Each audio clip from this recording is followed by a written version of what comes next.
malam, selamat sore Pak Guru. Kami dari Tripper akan menjelaskan materi yang berkaitan dengan konflik sosial. Sebelum kami menjelaskan materi tersebut, izinkan kami untuk memperkenalkan diri kami terlebih dahulu.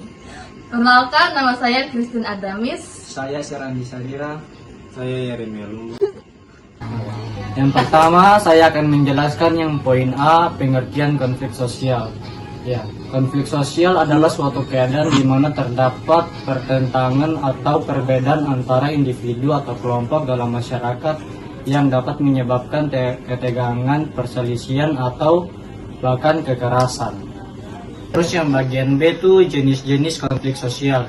Yang pertama, konflik antar individu terjadi ketika dua individu atau lebih memiliki perbedaan pendapat atau kepentingan yang saling bertentangan. Yang kedua, konflik antar kelompok yang melibatkan dua atau lebih kelompok yang memiliki kepentingan atau nilai yang berbeda. Yang ketiga, konflik vertikal, konflik yang terjadi antara kelompok yang memiliki posisi sosial atau kekuasaan yang berbeda seperti antara pemerintah dengan masyarakat. Yang keempat, konflik horizontal terjadi antara kelompok yang memiliki kedudukan setara dalam masyarakat. Yang terakhir, konflik ideologi, konflik yang muncul akibat perbedaan ideologi, nilai, atau keyakinan. Selanjutnya, bagian C, faktor penyebab konflik sosial. Yang pertama ada perbedaan nilai dan budaya. Yang kedua ada persaingan sumber daya. Untuk yang pertama, ketika individu atau kelompok memiliki nilai dan budaya yang berbeda, konflik dapat muncul. Yang kedua, ketika ada persaingan untuk mendapatkan sumber daya yang terbatas seperti tanah, pekerjaan, atau kekuasaan. Oke, selanjutnya untuk bagian D, dampak positif dan negatif dari konflik sosial. Dampak positifnya perubahan sosial. Konflik dapat mendorong perubahan positif dan dalam masyarakat seperti reformasi sosial. Untuk dampak negatifnya, kekerasan dan kerusuhan. Konflik dapat berujung pada kekerasan, kerusuhan, atau bahkan perang. Oke, selanjutnya di poin E, yaitu cara penyelesaian konflik sosial. Yang pertama yaitu dialog dan negosiasi, dan kedua yaitu pendidikan dan kesadaran, dan yang terakhir yaitu pembangunan komunitas. Nah, di poin yang pertama itu di dialog dan negosiasi, itu kita dengan cara mengadakan pertemuan untuk mendiskusikan perbedaan dan mencari solusi bersama.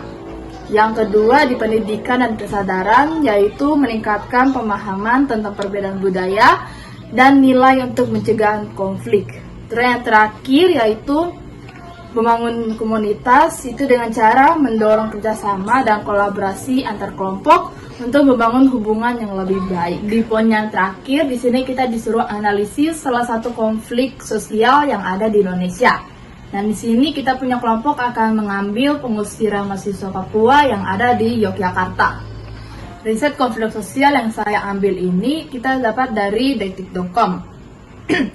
Pada 15 Juli 2016, asrama mahasiswa Papua di Yogyakarta dikepung oleh lebih dari 100 anggota organisasi masyarakat atau bisa dibilang dengan ormas yang menentang rencana mahasiswa untuk melakukan lone march, mendukung gerakan intimidasi dan teriakan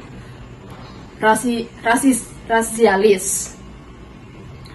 Sementara polisi yang hadir tidak menghentikan tindakan tersebut dan memblokade akses keluar asrama.